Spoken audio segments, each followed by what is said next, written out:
Okay, just wanted to make a quick video as a heads up to any potential Olight pistol light buyers out there. It looks really good on paper. That's why I bought it. You know, it's got the 1000 lumens, green laser.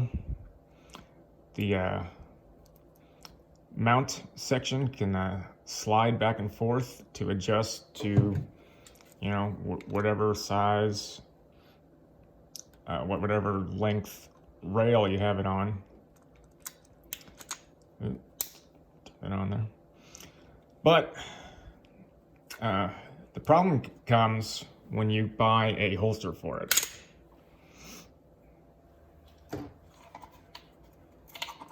So, as you can see, there's this huge rib right down the middle of the holster.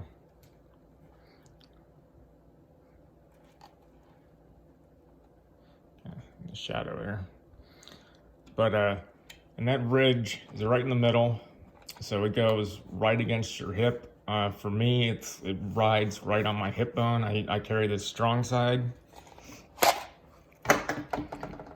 So this quick detach lever that Olight uses on most of their lights, this big bump,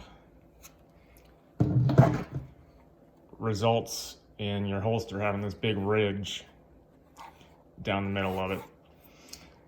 And frankly, it makes it quite uncomfortable to carry because, like I said, it's right in the middle where you have the most pressure against your body.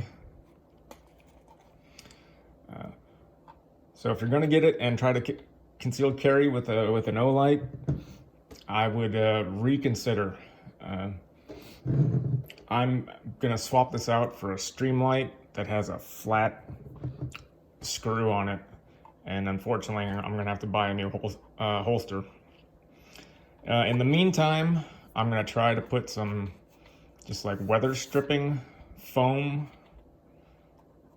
on either side of this ridge, and hopefully that'll make it a little more comfortable to carry until I can get a new holster. But other than that, the only fix is getting a different light and a new holster, I'm afraid. All right, so thanks for watching, and hope you learned something from that.